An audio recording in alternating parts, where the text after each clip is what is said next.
Entwined is a podcast about how so much of the world around us is wound or twisted together. This podcast strives to bear unexposed or indiscernible connections using historical and anecdotal sources. I am P.S. McKay, and along with Elliot Gladstone, this is Entwined.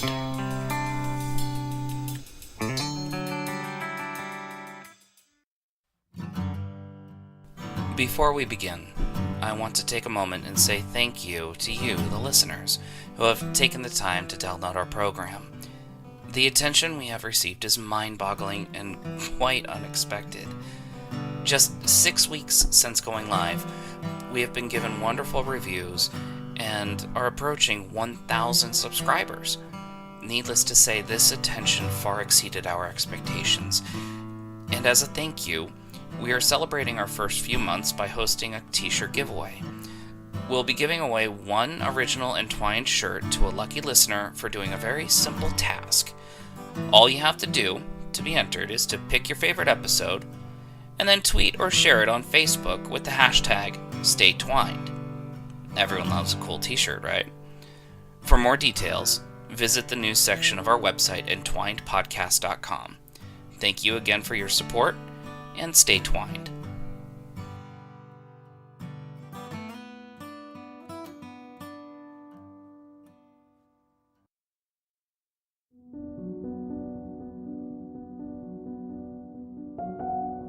When I was entering my sophomore year, I changed schools.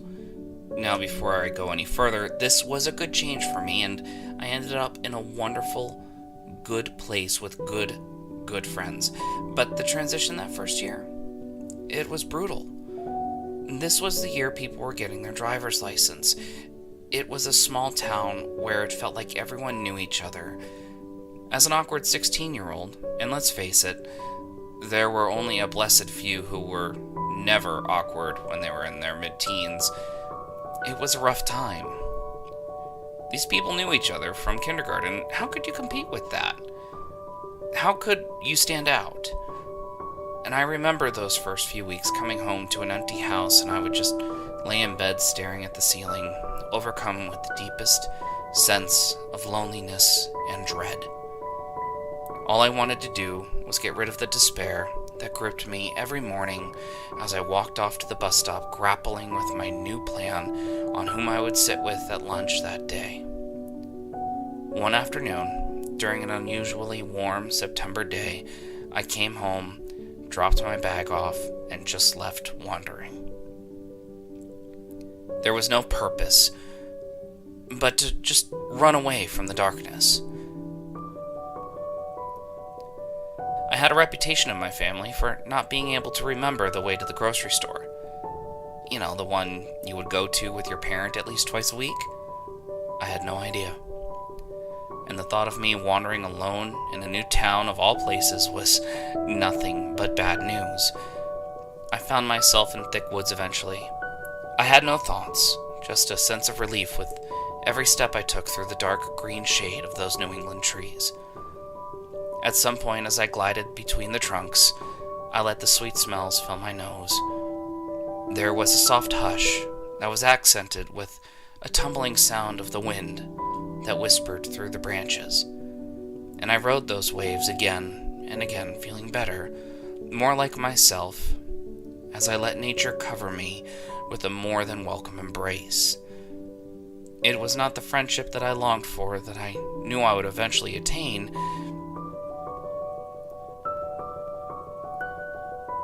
It was a relief that washed over me, standing there alone, surrounded by the whispers of the trees, the chittering of the squirrels, and the warm breath of the northeastern air.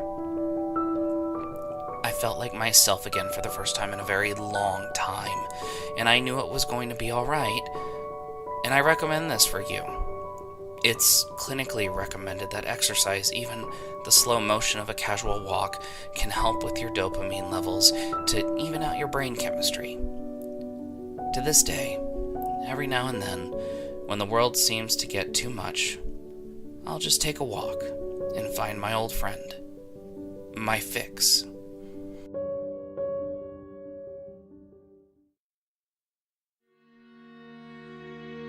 America it seems, is in the constant state of fury, worried about itself, what the next problem is that lies around the bend, and it is reflected in a horrible epidemic that for some reason has gone under the radar until very recently. But it's been around for decades. I'm talking about America's opioid addiction. The numbers are staggering, and while I thought that this stemmed from the simple issue of people using illegal drugs and that was the source of the scourge, I was frighteningly wrong. 80% of all opioid users get their supply from a medical prescription, a perfectly legal and legitimate source. A source that you are supposed to trust because of their white coats, their decades of schooling, and years of high-intensity training. Our doctors are our dealers. Now, I was wondering how that can be. How is it that there are these doctors, these men and women who are surely much smarter than I, that are unwittingly supplying and fueling this scourge that is washing over our cities, our towns, and our families? Well, of the doctors that prescribe these painkillers, 80% of the medication comes from only 20% of the prescribers. It's come to a head now because there are now 80 Americans a day that succumb to opioid overdose. A day. And in a country where 114 million people suffer from one form of chronic pain or another, that's staggering and scary. That is a very large population that is prone to this medication. And a majority lack access to good therapy and programs. Those prescription painkillers were first looked upon as a godsend, a cheap and easy way to treat the untreatable. And it now was a way to shorten their painful lives, not bring any value. There is hope. Emergency rooms have begun new protocols in prescribing stronger forms of Tylenol rather than oxycodone, Percocet, or codeine, and outside prescriptions are slowing and even reducing with greater awareness. But there is still that fix that everyone needs, that drive that can never be whole without that pill. And deaths from this abuse are expected to rise before these policies can really take hold.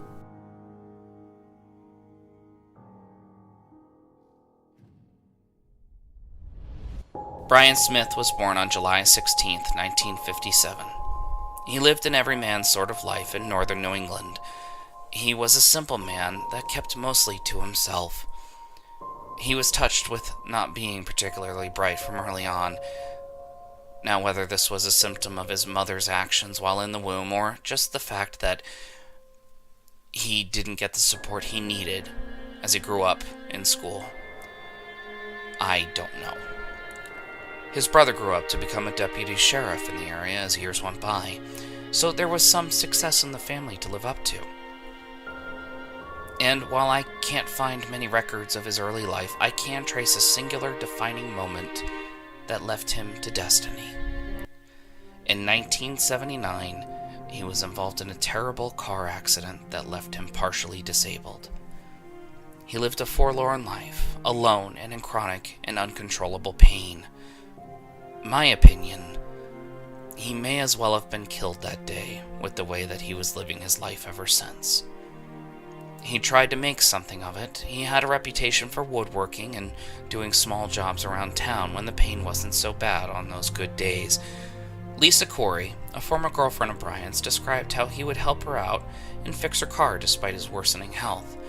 She stated how she would protest him straining himself with the mechanical work or any of the other jobs that she had around, but he insisted he needed to get the job done.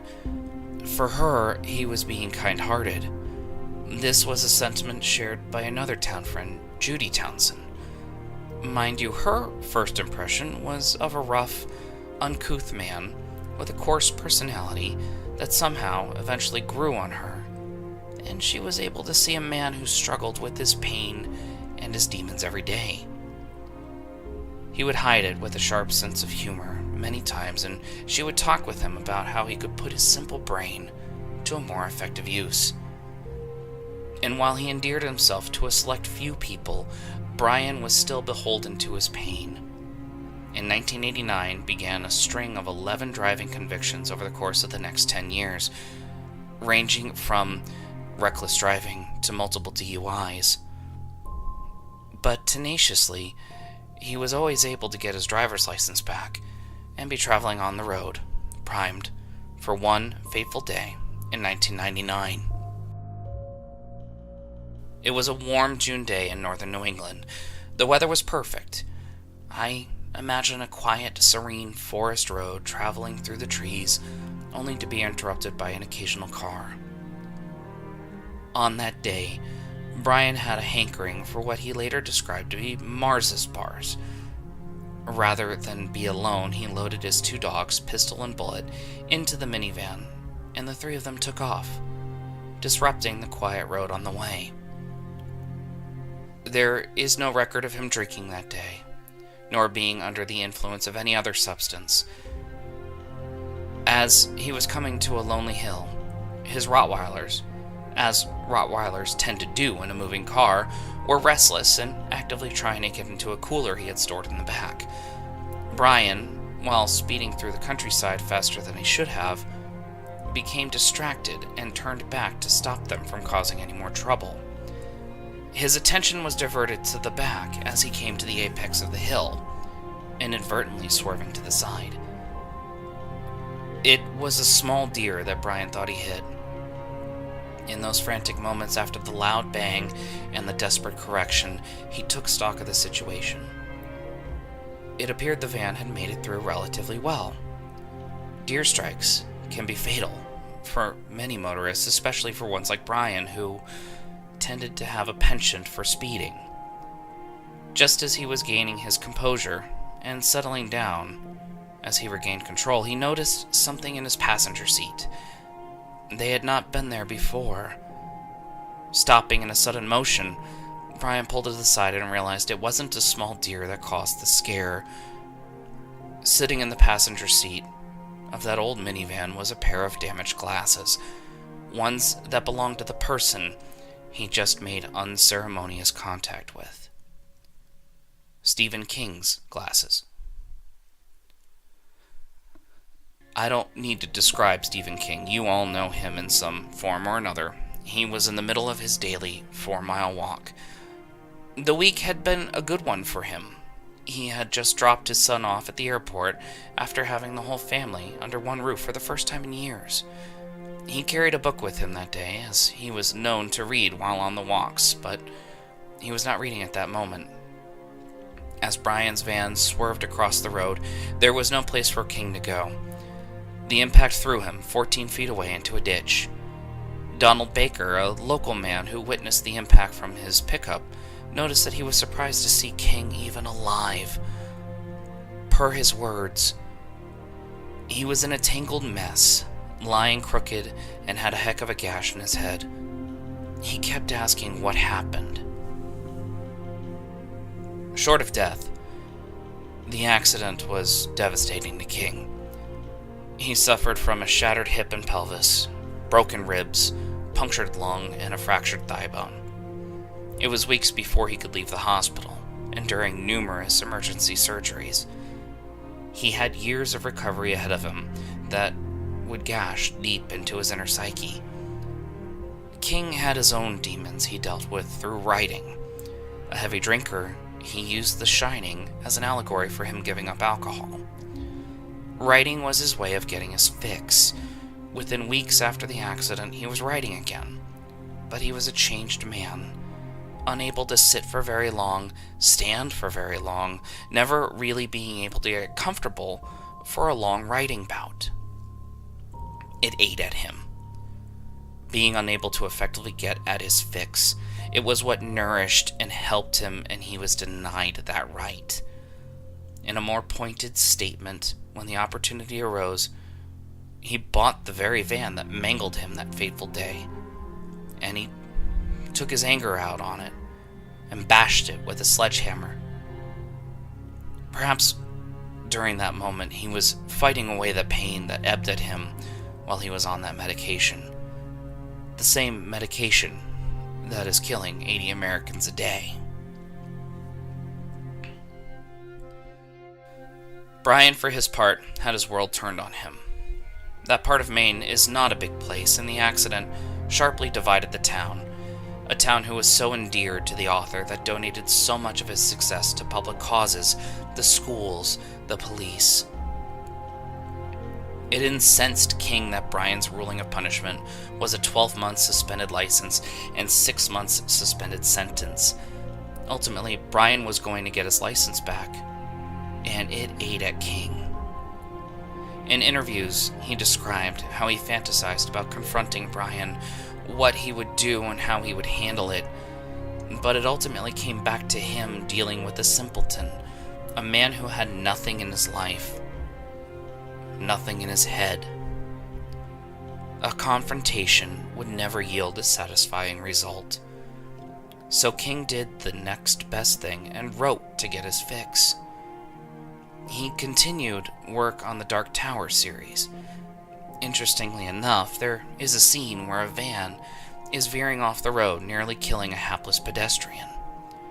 Spoiler alert, Jake Chambers, the hero of the saga, swooped in and saved the pedestrian from the van. The driver, described as an irresponsible and mentally deficient oaf, happened to be named Brian Smith. On September 21st of 2000, Deputy Sheriff Everett Smith arrived upon a trailer. It was in a heavily wooded area right outside the limits of Freiburg, Maine. Smith arrived for a wellness check on the occupant, who had not been seen for a while. When no one answered, the deputy forced open the door and walked through the less than opulent dwelling. There on the bed lay the occupant. He at first appeared to be asleep, but it didn't take long to see that he was not breathing. Everett arrived to find his brother Brian Smith dead and alone in his trailer, finally released from his pain. It was noted that there were several empty bottles of pain medication on the bedside. A toxicology report showed he had overdosed on fentanyl, an opioid-based pain reliever. It was later found that Brian had recently hurt himself again, and was given the prescription to help. It apparently did the job and more. It was the same prescription medication given to Stephen King after their encounter 15 months prior, and he was still on it upon Brian's death. The day that Brian was found was also a remarkable date. It was Stephen King's birthday, a day shared in life and death by these two strangers who irrevocably changed each other, all while just trying to get their fix.